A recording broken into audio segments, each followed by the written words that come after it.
Hello बच्चों, कैसे हो आप लोग। उम्मीद है बहुत अच्छे होंगे और बहुत मन लगा के अपनी पढ़ाई भी कर रहे होंगे। तो आज की इस क्लास में हम लोग बिहार बोर्ड के क्लास 5 के पर्यावरण अध्ययन के चैप्टर 13 को पढ़ेंगे। चैप्टर 12 तक हम लोग चैप्टर भी कंप्लीट कर चुके हैं और साथ में हम लोग क्वेश्चन आंसर भी करते ही जाते हैं, तो क्वेश्चन आंसर भी कंप्लीट हो चुका है। तो आज का जो क्लास है वो चैप्टर 13 का है, पानी और हम। बहुत ज़्यादा इम्पोर्टेंट जो है यह चैप्टर है। वैसे तो सारे ही चैप्टर इम्पोर्टेंट है, लेकिन चैप्टर 13 बहुत ज़्यादा इम्पोर्टेंट है, पानी और हम। इसमें पर्यावरण की अध्ययन की कक्षा में शिक्षक जो है बच्चों को पानी के बारे में पढ़ा रहे थे। उन्होंने बच्चों से पूछा कि उनके घर में दैनिक जीवन में इस्तेमाल के लिए पानी कहाँ कहाँ से आता है। तो टीचर जो है बच्चे को पानी की क्या क्या उपयोगिता है उसके बारे में बता रहे थे।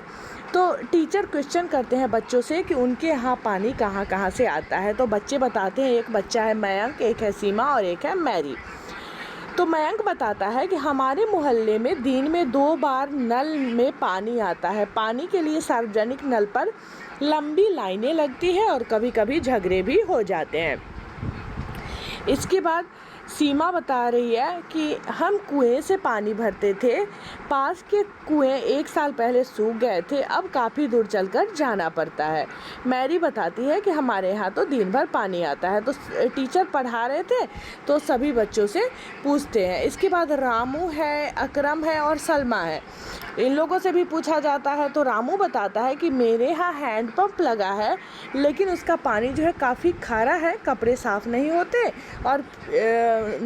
हैं, फिर भी हम पीते हैं।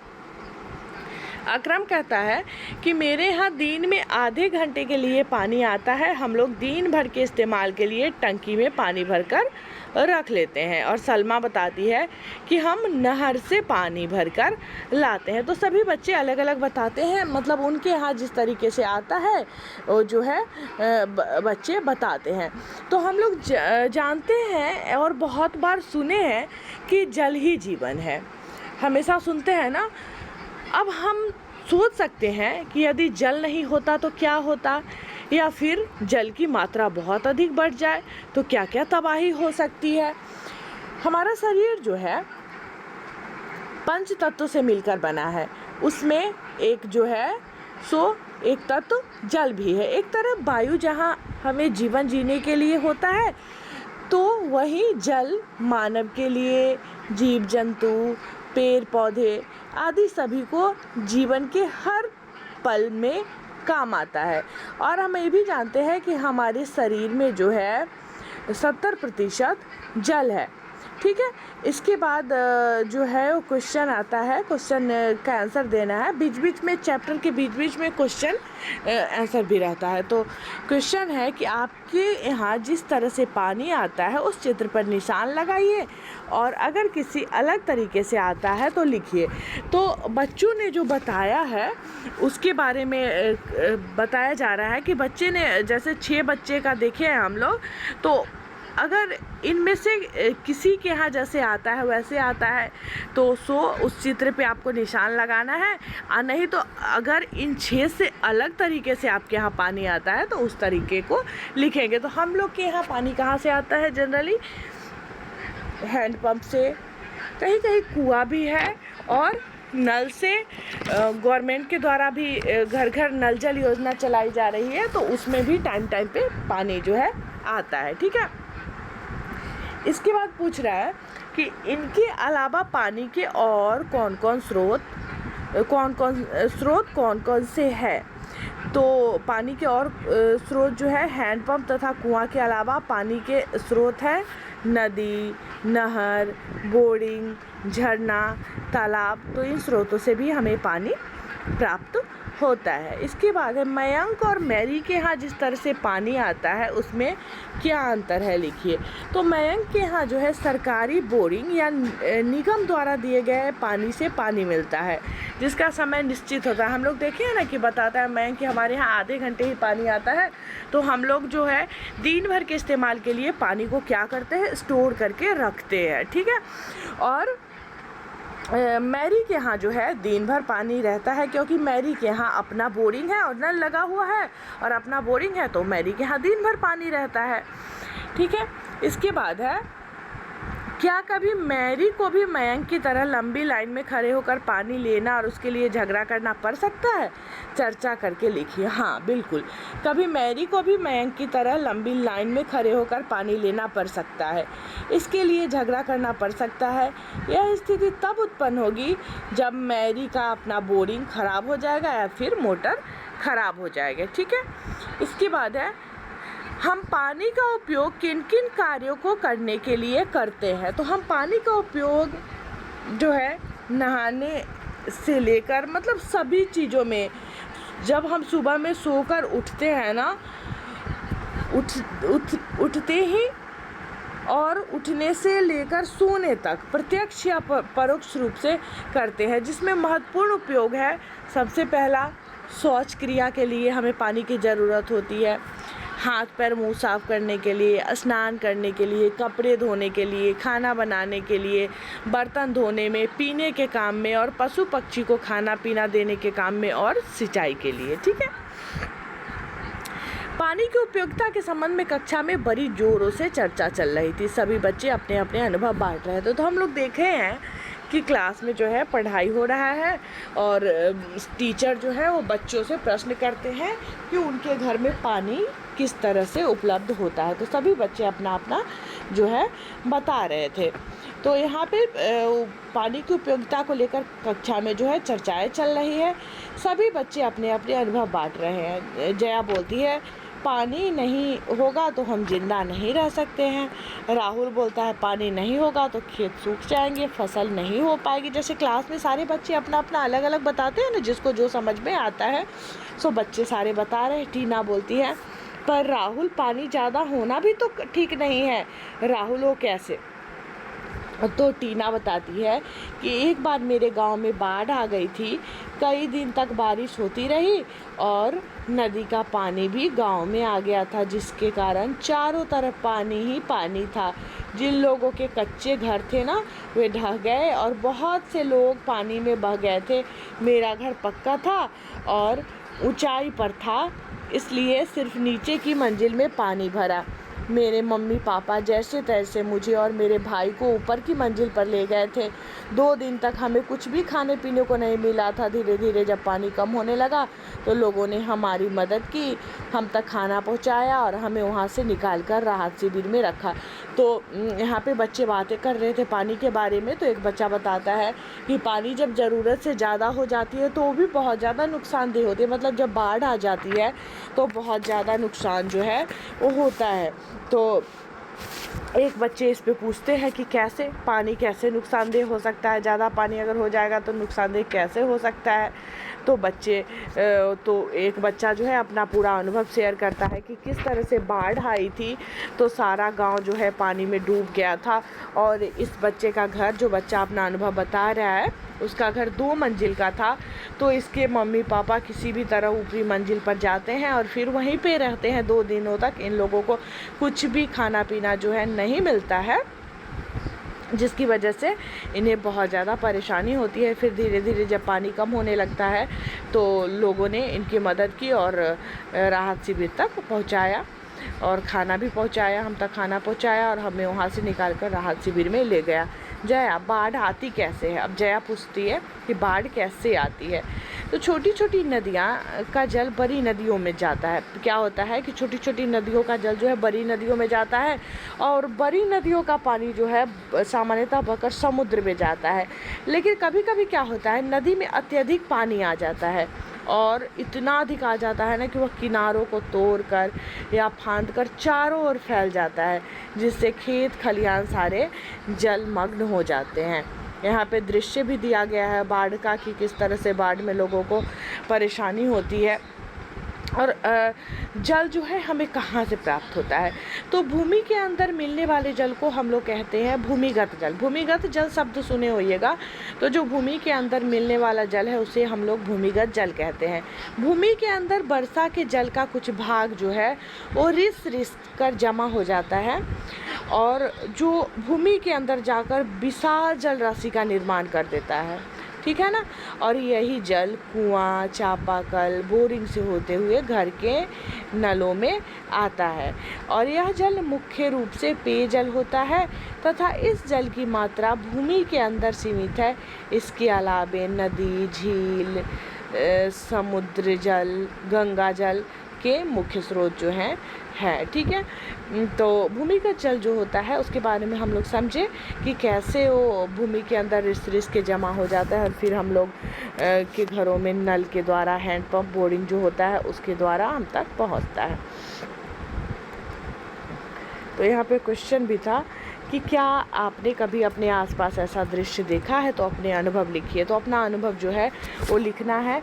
तो मैं अपना अनुभव आप लोगों को बताती हूँ। जब हम लोग छोटे थे ना तो बहुत ज़्यादा बाढ़ आती थी लगातार, और उस टाइम क्या होता था, लगातार बारिश भी होने लगती थी। जब पानी बहुत ज़्यादा आ जाता था तो बारिश भी होने लगती थी और नदी का जल स्तर बढ़ते बढ़ते पूरे खेत खलिहान तथा घरों के चारों तरफ फैल जाता था और उससे बहुत परेशानी होती थी। जिसका भी निचले स्थान में घर था उनको अपने पशुओं को ऊंची जगह पर रखना पड़ता है। खेत खलिहान सारा डूब जाता है, इंसान का आना जाना बंद हो जाता है, रास्ता टूट जाता है। मतलब बहुत मुश्किल का सामना जो है वो बाढ़ के समय में होता है। तो इस तरह का अनुभव सभी बच्चे अपना अलग अलग लिखेंगे, वो जैसा अनुभव किए होंगे उस तरह लिखेंगे। ठीक है, इसके बाद है, यदि आपने नहीं देखा है तो पता लगाइए कि आपके इलाके में क्या कभी ऐसी स्थिति उत्पन्न हुई है। बिल्कुल, जहां हम लोग रहते हैं इस इलाके में बाढ़ जैसी भयानक स्थिति उत्पन्न हुई थी और लगभग 15 से 20 दिनों तक जो है वो जनजीवन पूरा अस्त व्यस्त करके रखा था। इसके बाद एक स्टोरी दी गई है, 18 अगस्त 2008 की काली अंधेरी रात पूरे उत्तर बिहार और नेपाल की तराई में 2-3 दिनों से बारिश हो रही थी। बहुत ध्यान से सुनिएगा, स्टोरी दी गई है कि 18, और ये स्टोरी जो है 18 अगस्त 2008 की स्टोरी है। बहुत काली अंधेरी रात थी और पूरे उत्तर बिहार में क्या हो रहा था और नेपाल की तराई में 2-3 दिनों से बहुत ज़्यादा जो है वो बारिश हो रही थी। सभी लोग जो है रात को अपने अपने घर में सोए हुए थे। अचानक से शोर होता है, बाढ़ आ गई, बाढ़ आ गई। सभी लोग जो है वो चीखने चिल्लाने लग जाते हैं और कुछ लोग क्या करते हैं, भागकर ऊंची जगह तलाशने लगते हैं। तो बाढ़ जब भी आता है ना तो लोग ऐसे जगह पे जाना चाहते हैं जो ऊंचा स्थान हो, ताकि वहाँ पे लोग खुद को सुरक्षित महसूस करें, मतलब पानी वहाँ तक न पहुँचे। तो लोग जो है वह ऊंची जगह तलाशने लगे और कुछ ने तो घर के छतों और छप्परों को अपना ठिकाना बना लिया। कुछ लोग घर के छत को, जिनका छत का घर नहीं था, वो छप्परों को अपना ठिकाना बना लिया। वृक्ष पर चढ़कर भी लोगों ने अपनी जान बचाने की कोशिश की और कुछ लोग थे सो वृक्ष जो बड़ा बड़ा था, मजबूत वाला, उस वृक्ष पे चढ़कर भी अपना जान जो है वो बचाने का कोशिश कर रहे थे, उसको अपना ठिकाना बना रहे थे। बाढ़ का पानी बढ़ता गया और गांव के गांव जलमग्न हो गया। स्थिति ऐसी भयावह हुई कि पूरा गांव का गांव जो है जलमग्न हो गया। मतलब कंटिन्यू बारिश की वजह से बाढ़ का पानी जो है वो लगातार जो है वो बढ़ ही रहा था। उत्तर बिहार के पूरे इलाके में जान माल और संपत्ति की काफ़ी नुकसान हुआ। 500 से अधिक लोग जो है काल के गाल में समा गए और इतनी भयावह स्थिति हुई ना कि 500 से अधिक लोग जो है वो काल के गाल में समा गए, उनकी मृत्यु हो गई बाढ़ की वजह से। 2,36,632 हेक्टेयर में खरीफ फसलें जो है वो नष्ट हो गई। इतना खतरनाक स्थिति हुआ कि 2,36,632 हेक्टेयर में जो फसलें खड़ी थी, जो खेत में, वो भी नष्ट हो गई और 3 लाख से ज़्यादा मकान जो है उस समय गिर गए। लाखों लोगों को स्कूल, बड़े मकान एवं तटबंध पर शरण लेना पड़ा और इतनी भयावह स्थिति आ गई ना कि लाखों लोग के घरों में पानी चल गया, जिसकी वजह से उन्हें या तो स्कूल, फिर मकान, जो बड़ा बड़ा मकान था, बड़े मकान कई मंजिलों का, उस वहाँ, और कई को तटबंध पे जो है वो शरण लेना पड़ा। तो यहाँ आप चित्र में देख सकते हैं, पहला चित्र है, देखिए कितना ज़्यादा भीड़ है वहाँ पे दिख रहा है ना। सुरक्षित स्थान की तलाश जो है ये लोग कर रहे हैं। एक तरफ राहत सामग्री का इंतज़ार हो रहा है जो हेलीकॉप्टर के द्वारा गिराया जाएगा, और एक तरफ शिविर में भोजन का वितरण हो रहा है। शिविर में खाना बन रहा है और सभी जो बाढ़ पीड़ित लोग हैं वो लोग भोजन के लिए इंतज़ार कर रहे हैं। भोजन का वितरण हो रहा है। यहाँ पे चित्र आप देख सकते हैं, मदद की तलाश। यहाँ पे मवेशी दिख रहा है। इंसान कितना ज़्यादा डूबा हुआ है कि किसी का सिर्फ गर्दन दिख रहा है। एक बच्चा देखिए यहाँ कितना ज़्यादा परेशान है और मदद के तलाश में है कि कोई इसको इस स्थिति से बाहर निकाले, कोई तो आए जो इसकी मदद कर दे। तो ऐसी कंडीशन जो है वो बन गई थी। बाढ़ में घिरे लोग काफ़ी संकट में थे। लोग सहायता की पुकार करने लगे। पानी कम होने पर टेंट, कपड़े, दवाइयाँ और खाने की सामग्री सहायता के रूप में आने लगी। देश के विभिन्न क्षेत्रों से लोगों ने मदद की। छीना झपटी भी खूब हुई और स्थिति इतनी विकराल हो गई ना कि लोग जो है सहायता के लिए पुकारने लग गए। और पानी जैसे जैसे कम होने लगा तो टेंट, कपड़े, दवाई और खाने की राहत सामग्री जो है वो सब आने लगी। और देश के विभिन्न क्षेत्रों से लोग जो है वो मदद के लिए आए। और इसमें जो है खूब छीना झपटी भी हुई। मतलब सभी लोग भूखे, सभी लोगों को सामान की ज़रूरत, तो छीना झपटी भी यहाँ पे खूब हुई। इसके बाद क्वेश्चन है, पता करके लिखिए कि 2008 में उत्तर बिहार के किन किन जिलों में बाढ़ आई थी। तो सन 2008 में बिहार राज्य के कई जिलों में बाढ़ आई। कोई जिले में तो काफ़ी तबाही मच गई। हजार लोग काल के गाल में समा गए। पशुओं एवं फसलों का काफ़ी नुकसान हुआ।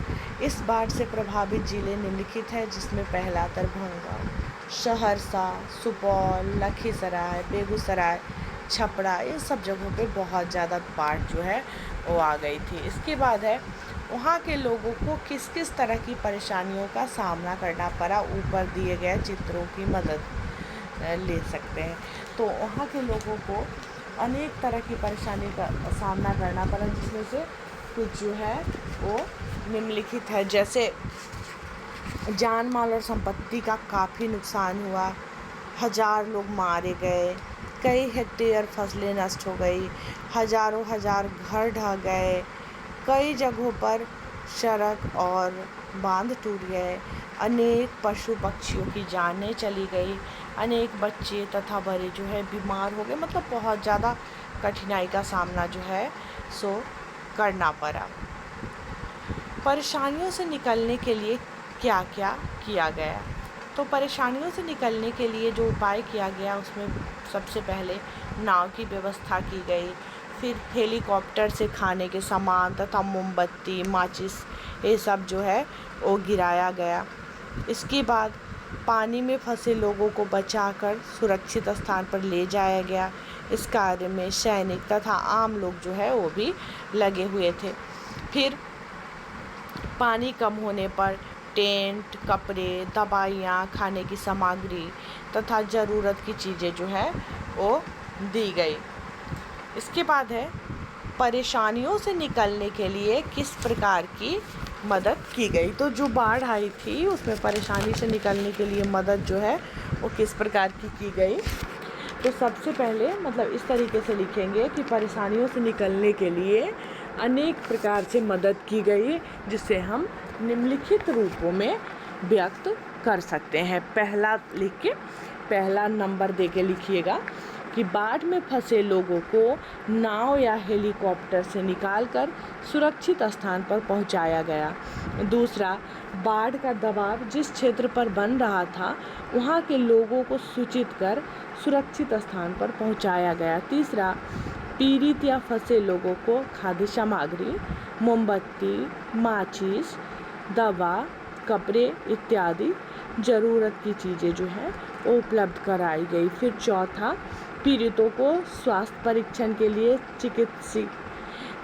चिकित्सीय समारोह का आयोजन कर इलाज किया गया।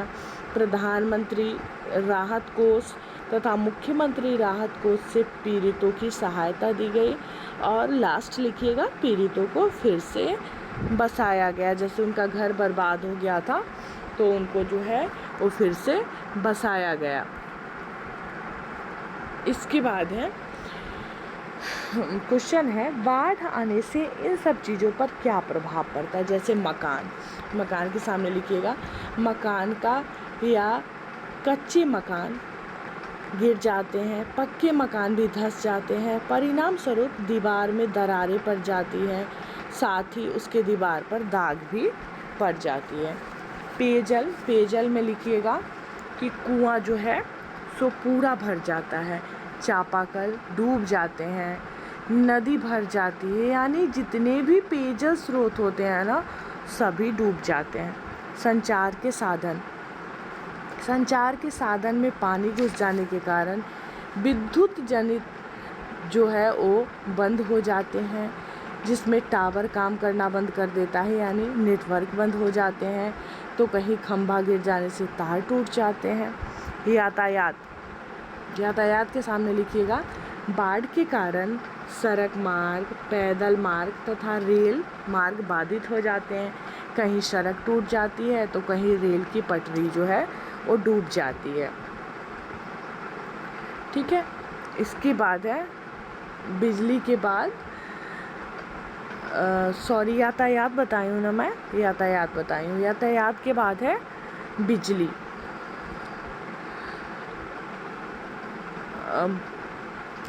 मैं यातायात भी शायद नहीं बताई। यातायात में क्या होता है, बाढ़ के कारण सड़क मार्ग, पैदल मार्ग तथा रेल मार्ग जो है बाधित हो जाते हैं। कहीं सड़क टूट जाती है तो कहीं रेल की पटरी डूब जाती है।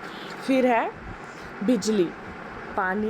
बाढ़ के पानी से खंभों का गिर जाना, पानी का जो है स्तर बढ़ जाने से तार उसमें सट जाता है, जिसके कारण शॉर्ट सर्किट हो जाता है। विद्युत सब सेंटर में पानी घुस जाने के कारण विद्युत आपूर्ति जो है वो बंद हो जाती है। फिर है मवेशी। फसल का चारा जो है डूब जाता है, जिसके कारण मवेशी के खाने की समस्या हो जाती है। बाढ़ में मवेशी डूब भी जाते हैं या बहते हुए फिर कहीं और चले जाते हैं। बाढ़ के कारण पशु कई बीमारियों के शिकार हो जाते हैं। मछुआरा। बाढ़ में पानी में इतना अधिक प्रभाव होता है कि नाव से मछली पकड़ना जो है वो असंभव हो जाता है, तो मछुआरे को भी बहुत ज़्यादा समस्या हो जाती है। फसलें। बाढ़ के कारण कुछ फसलें नष्ट हो जाती है, कुछ फसल को थोड़ी क्षति होती है, तो किसी में पानी घुसने से कोई बीमारी लग जाती है। स्वास्थ्य। पूरी तरह पानी फैलने के कारण खाद्य सामग्री जैसे फल, फूल, सब्जी, दूध आदि की आपूर्ति जो है वो बाधित हो जाती है। पीने के पानी दूषित हो जाते हैं। पानी अनेक जीवाणु तथा विषाणु से संक्रमित हो जाते हैं। अनेक समस्याएं जो है वो उत्पन्न हो जाती है। तो आंसर जो है बड़ा है, तो एक बार में, जैसे मैं एक बार में बोलती हूँ ना, तो एक बार में आप नहीं लिख पाओगे, तो आपको बार बार वीडियो को पीछे करना है और फिर मतलब रोक के वीडियो को और फिर से पीछे जाके फिर से दोबारा 4 बार 5 बार, मतलब जितनी बार में आप लिख पाए ना उतना बार आपको बैक जाके और फिर जो है वीडियो को देखना है और कंप्लीट करना है क्वेश्चन आंसर। वैसे मुझे टाइम मिलेगा ना तो मैं लिख के भी आप लोगों से शेयर जो है वह करूँगी, लेकिन अभी थोड़ा सा टाइम नहीं मुझे मिल पाता है, तो इस वजह से मैं सोचती हूँ कि ऐसे भी करवा दूँगी तो फिर हो जाएगा, क्योंकि जो है आप लोग वो कर लेंगे, कंप्लीट कर लेंगे, लिख लेंगे, वीडियो को पीछे कर करके ज़्यादा परेशानी आप लोगों को नहीं होगी। इसके बाद है, आपके अनुसार बाढ़ की स्थिति से निपटने के लिए क्या क्या करना चाहिए। बाढ़ आने की स्थिति में सबसे पहले अपने बहुमूल्य वस्तु को कहीं सुरक्षित स्थान पर रखवा देना चाहिए। फिर 15 से 20 दिन के लिए भोजन की सारी सामग्री को एकत्रित करके रख लेना चाहिए। मोमबत्ती, माचिस, दवा, कपड़ा, इन सभी उपयोगी वस्तु को भी अपने साथ रख लेना चाहिए। आवागमन के लिए नाव की व्यवस्था कर लेनी चाहिए। इसके अलावा बूढ़े, बच्चे, महिलाओं को सुरक्षित स्थान पर पहुंचा देना चाहिए। पशुधन को भी सुरक्षित स्थान पर पहुंचा देना चाहिए। साथ ही उनके खाने के सारे इंतजाम करने चाहिए। बाढ़ की स्थिति में पानी जो है उबाल कर पीना चाहिए, नहीं तो वो आपके स्वास्थ्य के लिए बहुत ज़्यादा नुकसानदेह होता है, बहुत ज़्यादा हानिकारक होता है। तो ये बात हमेशा ध्यान में रखिएगा कि पानी को हमेशा कोशिश करिएगा कि पानी को उबाल के ही पिए, ठीक है। पीछे क्या बाढ़ के कुछ लाभकारी प्रभाव भी हो सकते हैं? अपने साथियों से चर्चा कीजिए। तो बाढ़ से लाभ क्या क्या हो सकता है? बाढ़ के लाभकारी प्रभाव जो होते हैं उसमें पहला होता है कि मिट्टी तथा पेड़ पौधे में दीमक जैसी लगी अन्य बीमारी साफ हो जाती है। दूसरा, फसलों में लगने वाले छोटे छोटे तथा बड़े जंतु का पानी के साथ बह जाना। तीसरा, मिट्टी में घुले रासायनिक पदार्थ का पानी के साथ बहना। चौथा, नई मिट्टी की परत जमना, जिससे मिट्टी की उर्वरा शक्ति जो है वो बढ़ जाती है। बाढ़ के बाद फसल अधिक होना। फिर पानी का स्तर ऊंचा होना, मतलब नंबरिंग दे के लिखिएगा। जैसे पहला मैं बताई हूँ, मिट्टी तथा पेड़ पौधे के दीमक जैसी लगी अन्य बीमारी का साफ होना। फिर लिखिएगा दूसरा, फसल में लगने वाले छोटे छोटे तथा बड़े जंतु का पानी के साथ बह जाना। फिर लिखिएगा तीसरा, मिट्टी में घुले रासायनिक पदार्थों का पानी के साथ बहना। फिर लिखिएगा चौथा, नई मिट्टी की परत जमना, जिससे उर्वरा शक्ति बढ़ जाती है। फिर पाँचवा, बाढ़ के बाद फसल अधिक होना। फिर छठा, पानी का स्तर ऊंचा होना। इस प्रकार बाढ़ हमारे पर्यावरण संतुलन के लिए जो है वो आवश्यक भी माने जाते हैं। तो ये जो है क्वेश्चन आंसर सो भी मैं साथ साथ कंप्लीट करवाती जा रही हूँ, ताकि आप लोगों को कोई ज़्यादा परेशानी चैप्टर कंप्लीट करने में नहीं हो, ठीक है। तो अक्सर मतलब मैं पहले क्वेश्चन आंसर नहीं करवाती थी ना, तो बच्चे का कमेंट आता था कि मैम क्वेश्चन आंसर करवा दीजिए। तो मैं तब से सोची कि चलो मैं क्वेश्चन आंसर भी साथ साथ करवाते जाऊंगी, तो चैप्टर जो है कंप्लीट हो जाएगा और इस तरीके से बच्चे क्वेश्चन आंसर भी कर लेंगे। अब कह रहा है कि सोचिए कि पृथ्वी पर अथाह जल राशि के बावजूद इतनी बहुत कम मात्रा में ही हमारे उपयोग के लायक है। परियोजना कार्य है जो बच्चों के लिए है। आप अखबार में से बाढ़ से संबंधित चित्र सहित खबरों को एकत्रित करके अपने शिक्षक की मदद से चार्ट पेपर पर चिपकाइए तथा प्रदर्शनी बनाकर कक्षा में लगाइए। तो जैसे मैं अभी हम लोग बुक में देखे हैं ना, बाढ़ की स्थिति जब आती है तो किस तरीके से होती है। तो जैसे बाढ़ आता है तो उसकी स्थिति का चित्र जो है एकत्रित करना है और एक चार्ट पेपर तैयार करना है अपने शिक्षक की मदद से, और फिर अपने क्लास में उसको चिपकाना है प्रदर्शनी बना के, ठीक है। यहाँ पे नीचे दिए गए चित्र को 1 से लेकर 31 तक के बिंदु को आपस में मिलाइए और देखिए कि बाढ़ में बचाव का यह कौन सा साधन है, और डैश इसे सजाइए और रंग भरिए। तो मेरे हिसाब से जब इसको पूरा कर दिया जाएगा तो ये नाव बन जाएगा। एक इंसान भी आपको दिख रहा है ना नाव को खेते हुए। तो जब इसको मिलाइएगा ना, करके देखिएगा, मिला के देखिएगा आप लोग, तो ये जो है नाव बन जाएगा। और नाव जो है बाढ़ के समय बहुत ज़्यादा उपयोगी होता है, क्योंकि नाव के माध्यम से ही हम उस समय कहीं भी एक जगह से दूसरी जगह जा पाते हैं, ठीक है। तो इस चैप्टर में हम लोगों ने सीखा कि जल ही जीवन है हमारे लिए, लेकिन जब यह अधिक हो जाता है ना तो बाढ़ आ जाती है तो बहुत ज़्यादा तबाही इससे होती है। साथ ही हमने सीखा कि यह जल जो है वह सभी के लिए बहुत ज़्यादा ज़रूरी है, चाहे जीव जंतु हो, पेड़ पौधे हो, सभी के लिए बहुत ज़रूरी है। मतलब हर पल जो है इसका काम आता है। और हमारे शरीर में 70% भाग जो जल है, जल हमें कहाँ से प्राप्त होता है? जो पीने योग्य जल है, भूमि के अंदर से मिलने वाला जो जल है उसको हम लोग भूमिगत जल कहते हैं। और भूमि के अंदर जो बारिश होती है ना, उसी का जल का कुछ भाग जो है रिस रिस कर जमा हो जाता है और भूमि के अंदर में एक विशाल जल राशि का निर्माण कर देता है। और यही जल जो है कुआं, चापाकल, बोरिंग से होते हुए घर के नलों में प्रवेश करता है, उसको हम लोग पीते हैं। और यह जल जो है पेयजल होता है और इस जल की मात्रा भूमि के अंदर जो है सीमित है। इसके अलावा और भी जल है, नदी का, झील, समुद्र का, ये सब, ठीक है। अत्यधिक वर्षा होने से तथा ऊंचे पर्वतों पर जमे बर्फ के पिघलने से नदियों में जल का स्तर बढ़ जाता है और यह बढ़ते बढ़ते जो है बड़े बड़े क्षेत्रों में फैल जाता है। और क्या होता है परिणाम स्वरूप, खेत, वन, गांव सभी को जलमग्न कर देता है, जिसे हम क्या कहते हैं, जिसे हम बाढ़ कहते हैं। बाढ़ से हमारे देश में हजारों हजार लोग जो है वो काल के गाल में समा जाते हैं। कई एकड़ फसल नष्ट हो जाती है और जान माल की काफ़ी क्षति होती है। बाढ़ में बहुत सारी चीज़ों पर काफ़ी प्रभाव पड़ता है, जैसे मकान हो गया, पेयजल, खदान, संचार के साधन, यातायात के साधन, बिजली, मवेशी, मानव के रहन सहन, इस फसल, स्वास्थ्य, सबको बहुत ज़्यादा नुकसान जो है वो बाढ़ पहुंचाता है। बाढ़ से होने वाली परेशानी के उपाय में हम क्या क्या कर सकते हैं? बाढ़ आने की संभावना के पूर्व अपने परिवार को क्या करेंगे? ऊंचे और सुरक्षित स्थान पर पहुंचा देंगे।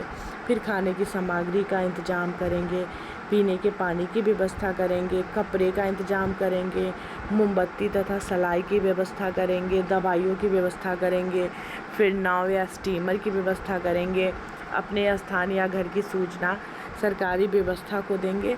इस प्रकार बाढ़ एक ऐसी आपदा है ना, जो मिनटों में कितने की जीवन लीला को जो है वो समाप्त कर देती है। तो ये चैप्टर जो है वो हमारा समाप्त हुआ।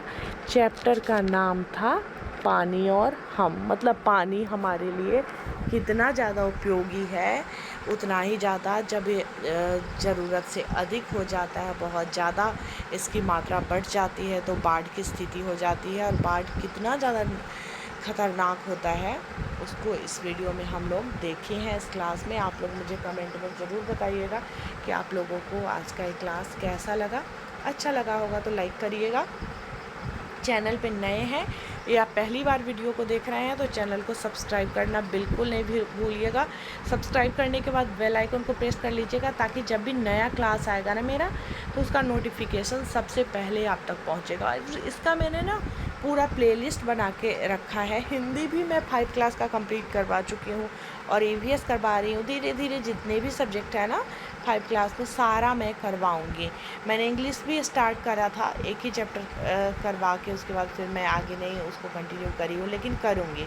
फिर मैथ भी कोशिश करूँगी, सारा सब्जेक्ट मैं आप लोगों को पढ़ाऊँगी। और आप जब अगले क्लास में भी चले जाएंगे तो फिर 6 का भी क्लास यहाँ पे उपलब्ध होगा, 7 का भी, 8 का भी, 9, 10, 11, 12 सारे का मैं कोशिश करूँगी धीरे धीरे करके, एक बार में तो नहीं। इधर आके मैं रेगुलर वीडियो जो है आप लोगों के लिए लेकर आ रही हूँ, क्योंकि मैंने बहुत दिनों से इसमें मैं देख रही हूँ कि मैं नहीं कर पा रही थी, तब बहुत झेली हूँ। इसके बाद मैं सोची हूँ कि नहीं चलो मैं कम से कम एक वीडियो एक क्लास में डेली अपलोड करूँ। तो देखिए कब तक हो पाता है मेरे से, टाइम मिलते रहेगा इसी तरीके से तो मैं क्लास ले लिया करूँगी। तो चलिए मिलती हूँ फिर मैं आप लोगों से नेक्स्ट वीडियो में।